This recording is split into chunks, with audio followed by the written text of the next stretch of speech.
exactly how it's going to go. Oh, hello there. Are we live? Yeah. What's up, guys? It's Virginia Lowman here at the New York Daily News. And today I'm in the studio with LaKeith Stanfield. Thank you for being here. You're welcome. You may recognize him. He's had some pretty iconic projects as of late. Speaking of which, I've got to ask you, how are you finding the time to do all of these projects? I mean, you've got Get Out under your belt, you've got Crown Heights, which we're going to discuss, you've got Atlanta, you've got The Purge, you've got Jay-Z's latest project, Moonlight. Like, honestly, like, where are you finding the time? And how are you memorizing all of this stuff? Well, it's a good time. It's a good thing time is non-existent in a human construct because I don't have to pay attention to it. No time for time. There goes my question. Also, it's like I just love acting. Yeah. Let's talk about how you got into acting. I know you're from California, born and raised, and you started acting at 14, right? And is that incorrect? Oh, around there, like 16, 14, 16. Okay. Was that always the plan? Were you a theater kid? Yeah, I was. I was a theater kid in high school, but I never really had a plan. I was just like... Going with the flow.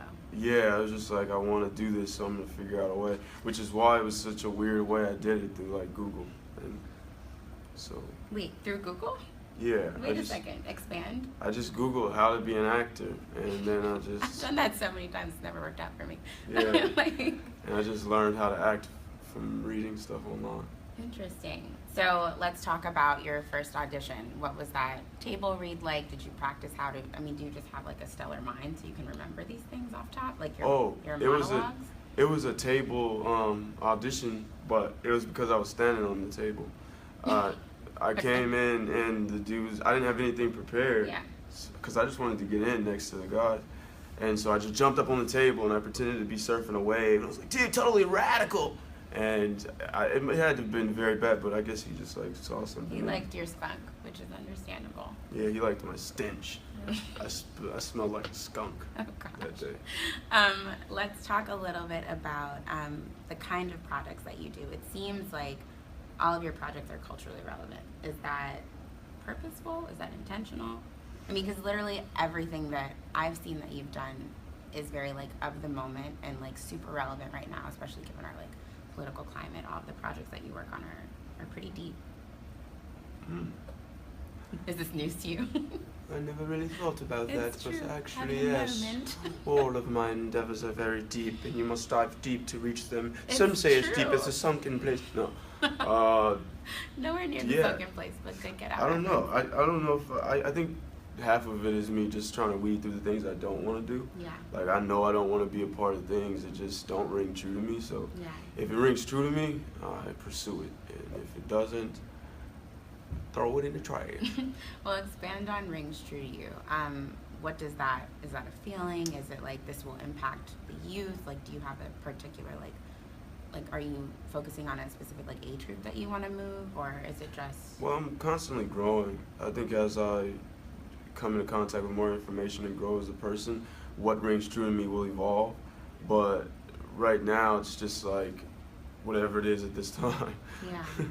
And I mean, yeah, I'd love to branch out and do things and sort of make stuff for kids and stuff because I love kids. I like kids way more than adults. I like adults who are kids, that's generally though. consistent. Wait, what was that last one? I like adults who are kids, though. You like adults who are kids. It is good to stay a kid at heart always.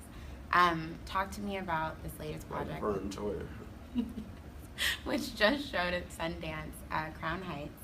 You're playing Colin Warner, who is a Brooklynite who was wrongfully convicted and wrongfully convicted for murder and spent 20 years in prison. Yeah.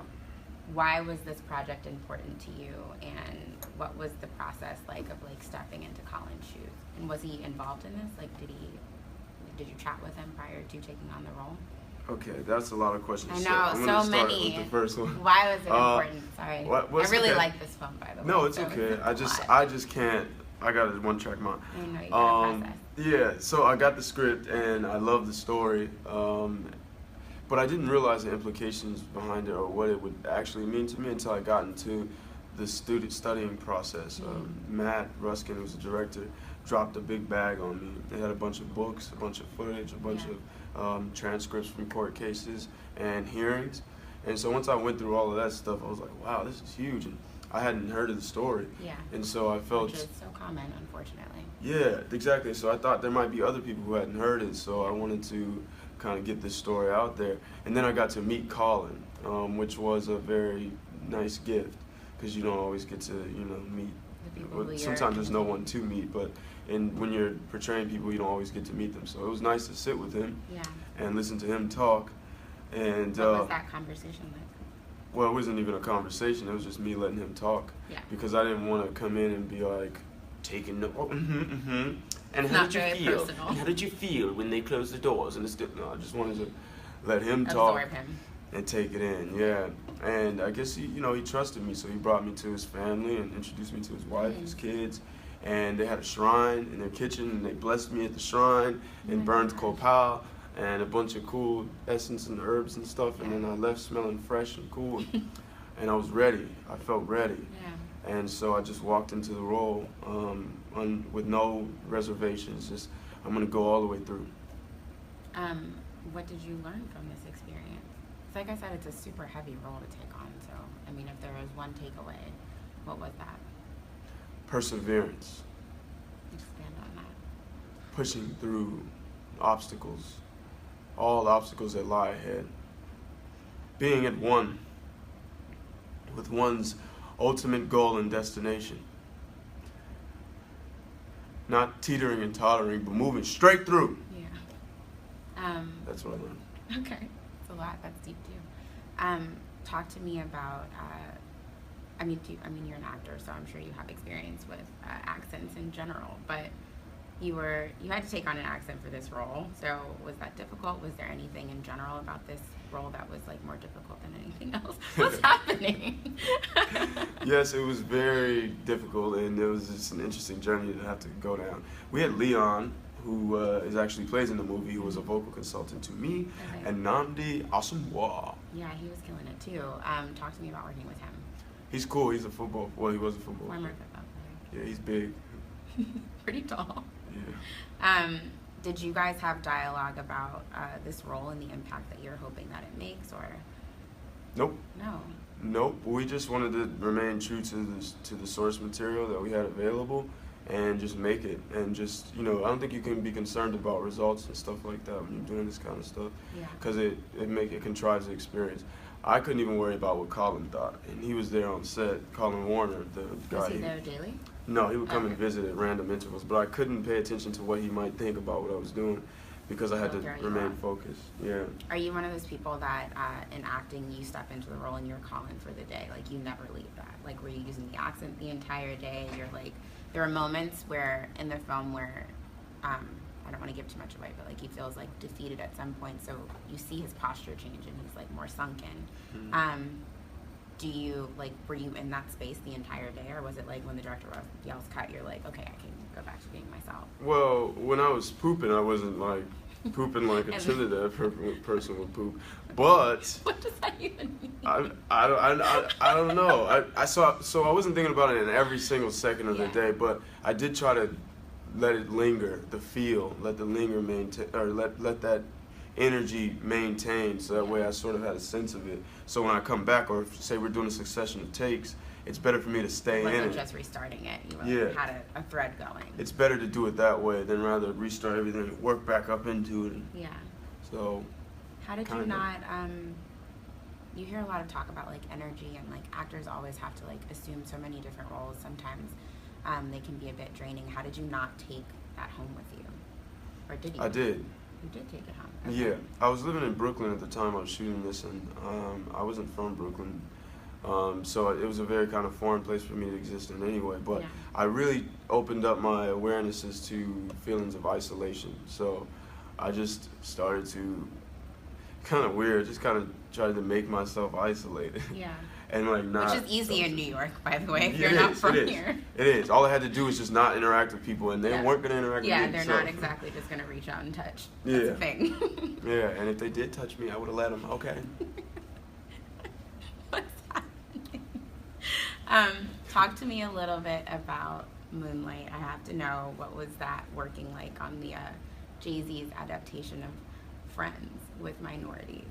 Why was that special? What was your mental space? What were you like when you got the call? Lots of questions, as always. Yeah, damn. Okay, I'll start. I feel like they're loaded questions, but they all sort of like meld into one. Right, I love it. I'll start with the phone call. I was just sitting in my car. I come from an audition or reading, and so I felt like pumped up. After every audition, I feel like I hit like heroin or something. Not that I've ever done that. Just a general high, guys.